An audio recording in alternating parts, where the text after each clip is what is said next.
everybody. Welcome into our In the Money podcast for KeenelandSelect.com. Tom Leach, along with Keeneland's Director of Simulcasting, Jim Goodman. And we've got several bases to touch today with stakes races around the country. Jim, will start at Louisiana Downs, the Grade 2 Super Derby. This race was a lot bigger deal, I think, than it at one time than it is now, and that's reflected in the field that they have lined up here.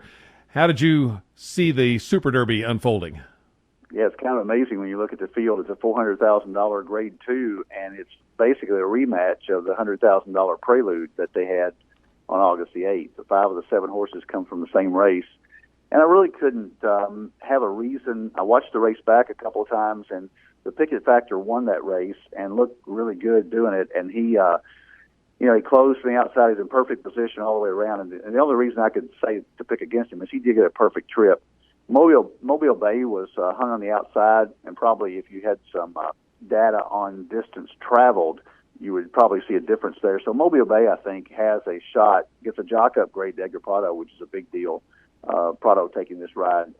So I would take Mobile Bay if he's a better price than the Picket Factor. I would box those two in the Exacta. I would use the other horses that came out of the same race, Allied Air Raid. I'd also use the Emerald Downshipper Prime Engine, the one horse. Kind of interesting to see a horse come from there. Used to be trained by Jerry Hollendorfer, so you don't know how the horse will come. Did run once at Delta Downs last year, but Delta Jackpot. But got some nice numbers at Emerald, so might have a shot since he hasn't seen the other horses. So the race, the Prelude, though, looks like the Picket Factor and Mobile Bay were the horses that came out there that I would like the best. Ended up going to Allied Air Raid. I thought it was maybe a little bit of a slow pace in the prep, and he's really worked well off of that race, so maybe can stay just a little bit closer. Only horse in the race that's hit the board in a graded stake, so I'm going to give Allied Air Raid the edge in here, use him with the Picket Factor, Prime Engine, and Mobile Bay. But no real strong opinions in this one. I would, if you were playing a horizontal down there and some of the other stakes races, a horizontal wager, I would include certainly more than one or two if you can. Belmont has the Grade 2 Sands Point on the turf for 3-year-old fillies. They'll go 1 1/8 miles, and it's a really tough call because you've got some Europeans coming in, some rising stars in this division like Sentiero Italia and Miss Temple City. How did you see the Sands Point? Well, this is a wide-open race, so if you're going to play multi-leg wagers, you've got to use a lot of horses here. I actually wrote down 5 horses, and I'm never going to play a multi-leg wager with 5 or 6. I would go all, or I'd try to take a stand. I suppose Miss Temple City and Sentiero Italia would be my choices off the Lake Placid. They ran 1-2 there, and I can make a case for either one of them. And it's 1 1/8 miles at Saratoga. They ought to transfer that form well to Belmont. But you don't know about the European shippers.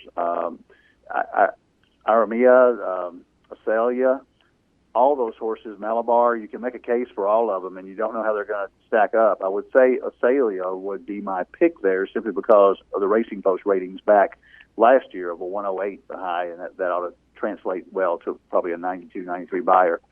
The horses I would take, the other American horses, Her Eminency ships east after a good second in the Grade 1 Del Mar Oaks. I don't know how the Del Mar track translates to Belmont, but Mrs. McDougall won the Grade 2 Lake George over Feathered, who won right back. So I would give her a shot as well. This is a great race, and I think you got a lot of ways you could go. Miss Temple City is probably going to be a short price.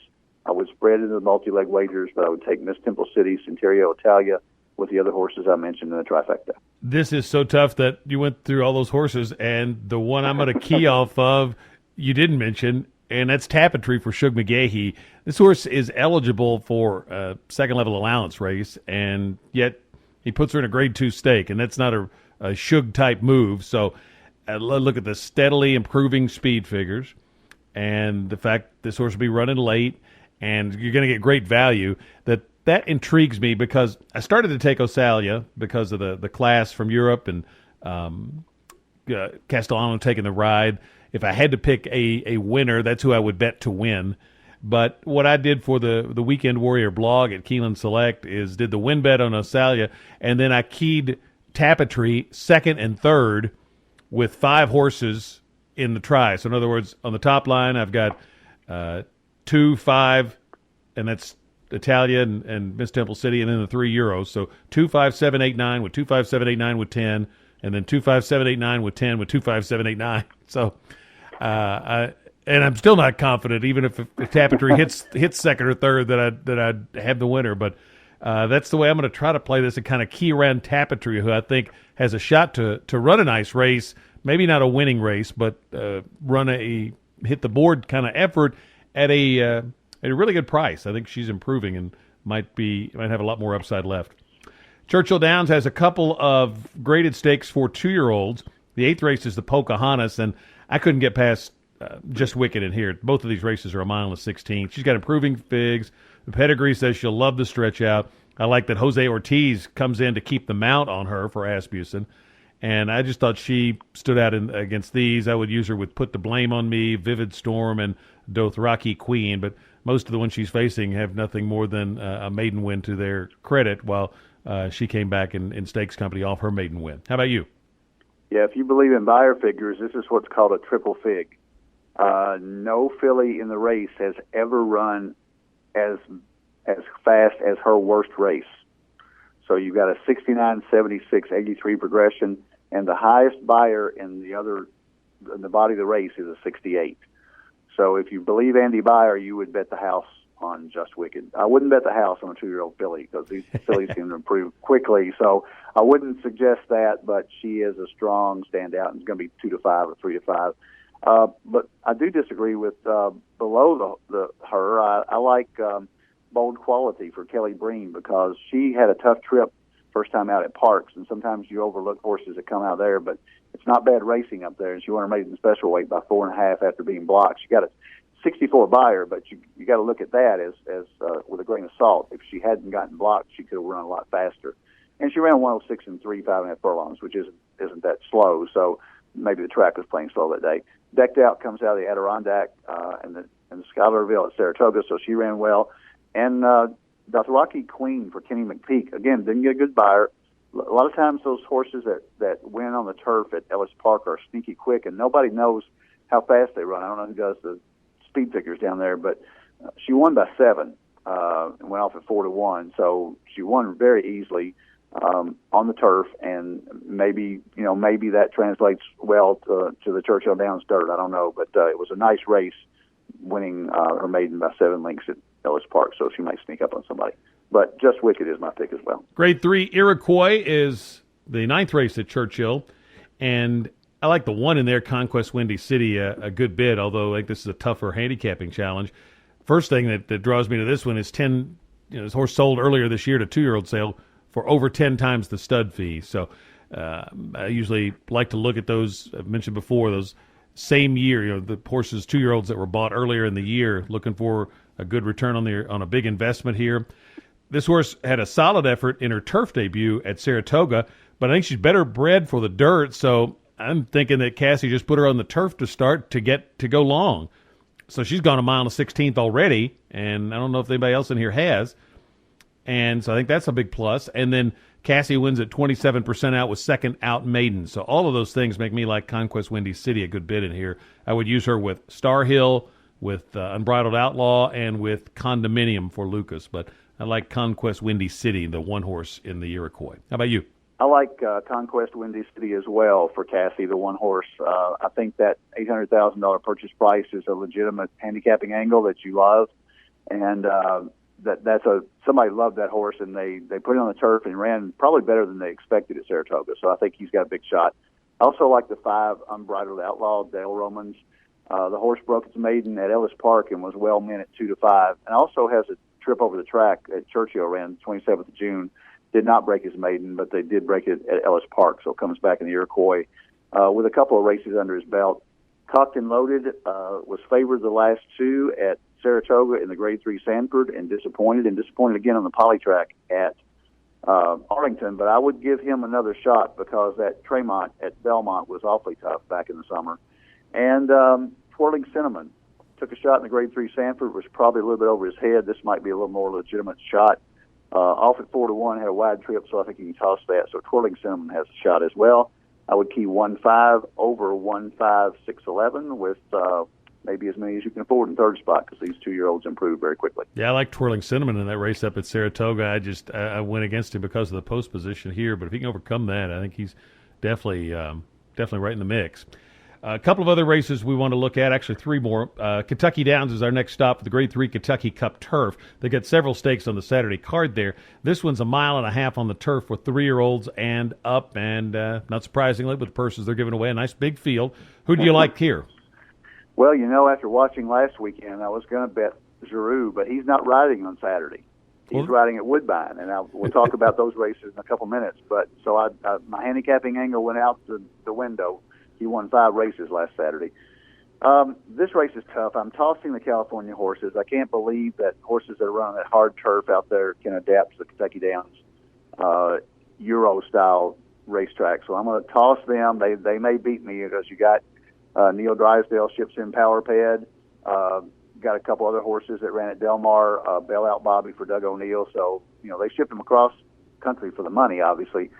I'm going to go with Quiet Force, the 12. I think you can toss his race in the Arlington Million. He was a little bit overmatched at 24-1, and they didn't persevere with it. He got beat by 20 lengths.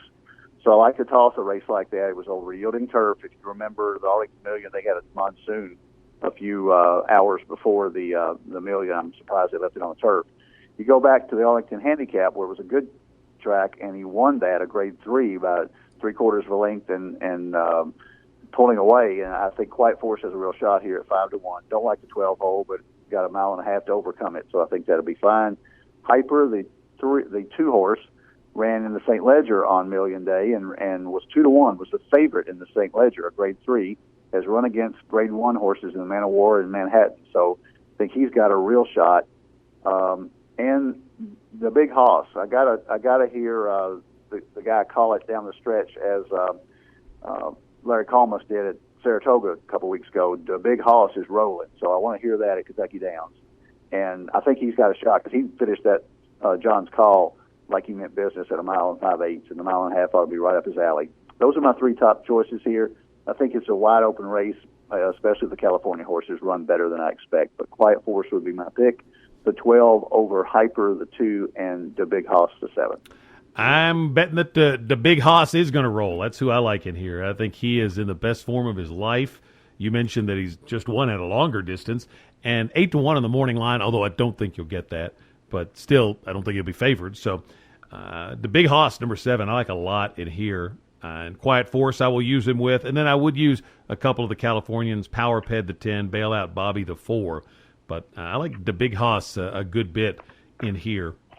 Woodbine has a big weekend headlined by the Woodbine Mile on Sunday that unfortunately will not include Wise Dan because of his injury. He's being retired now. And we should remind you we'll be doing a separate podcast for the Sunday graded stakes races up at Woodbine. But there are 2 graded stakes on the Saturday card for 2-year-olds, Jim. And these have often had Breeders' Cup implications. Let's start with the 7th race, the Natalma. 2-year-old filly's going 1 mile on the turf. I went to No Clouds. The buyer's very mediocre, but this is Graham Motion, and I think this horse will love the turf, and she'll love stretching out, and that's a great combination for Motion. I like the fact that Pinot comes in with this horse to keep the mount, and so I'm going to take No Clouds in here, and might get a decent price. I'm going to use her with Silky Girl, who I thought was real impressive at Saratoga. With Catch a Glimpse, you always got to use Cassie in these stakes races up there. And then the 3 and the 4, Most Inspiring and Gamble's Ghost. But I'll key everything around the 2 No Clouds in the Natalma. How about you? Well, you almost have my superfecta there. I've got 4 horses, and you mentioned 3 of them. So we're on the same page here. The 2 top picks I've got, I actually like Catch a Glimpse, the 9, a little bit better than No Clouds. I like Giroux going up there. We mentioned earlier that he is at Woodbine today to ride 2 outstanding 2-year-olds, both in this one and the Summer Stakes. And Mark Cassie always has them ready. He loves to win those races at his home track. And Catch a Glimpse has a real shot. And the turf experience may prove valuable here because some of the other horses prepped on the poly track. She'll Do It is a good example. Reed Baker has this filly, and she prepped on the poly track and got an 85 buyer. A lot of people look at that and say, well, poly track transfers to turf. Sometimes it doesn't, and I would take Catch a Glimpse a little bit better than she'll do it. But No Clouds, I've got a question mark by, because that bad buyer at Presque Isle, but she did win easily from Ocean, and Presque Isle is somewhat like Ellis Park. I don't think the buyers sometimes transfer to form, and the horses coming out of that Presque Isle meet always run well wherever they go, and I think that this is probably a good spot for her to jump up. And Silky Girl broke her maiden on the Saratoga turf, so you got to take a look at her. So I like a lot of the horses that you do. I did mention she'll do it simply because that 85 buyer, she may jump up and run well in turf, but she would not be my top pick. That would be Catch a Glimpse, the 9, and No Clouds, the 2. Moving to race 9 for our final race in same conditions, a mile on the turf for the boys here. And you've got a couple of horses that coming out of Saratoga races. Horses, one of them, those won at broke his maiden at Belmont. Where did you go in the summer stakes? Well, I went with Mr. Giroux again. I'm going to say that this horse for Michael Stidham was so impressive on the Poly that he is going to transfer his form over to the turf here. And I love the fact Giroux passes up a big day at Kentucky Downs to go up there and run these 2 stakes. So there's a reason he's going to Woodbine instead of Kentucky Downs on Saturday. But the other horses that I like in here, I don't think it's a slam dunk here. Hammer's Vision, the 5, and Manhattan Dan, the 3, both have proven turf form and have won on the turf. So I think they've got a real shot, especially with Emma Wilson on Manhattan Dan. So I would use both of them in the trifectas and the multi-leg majors. But I would key Zip Zip Man on top. The 5.5 furlong race at Saratoga on the turf was very impressive for Manhattan Dan. And if he transfers that to Woodbine, he's going to be tough to beat. I like the Zip Zip Man a lot in here because of Giroux is a big angle, because he's going up there to ride for Stidham, who's they connect up in Chicago. I've also read earlier this summer that Stidham's got a really particularly strong group of 2-year-olds this year. So knowing that and seeing Giroux, as you mentioned, give up a big day of riding at Kentucky Downs to go up there, I have to think this is the reason he did it. And so I'm going to take this horse, bred to love the turf, bred to love the stretch out, use the Zip Zip Man over Hammer's Vision, the 5, Manhattan Dan, the 3, and Conquest Daddy-O for Cassie, number 7.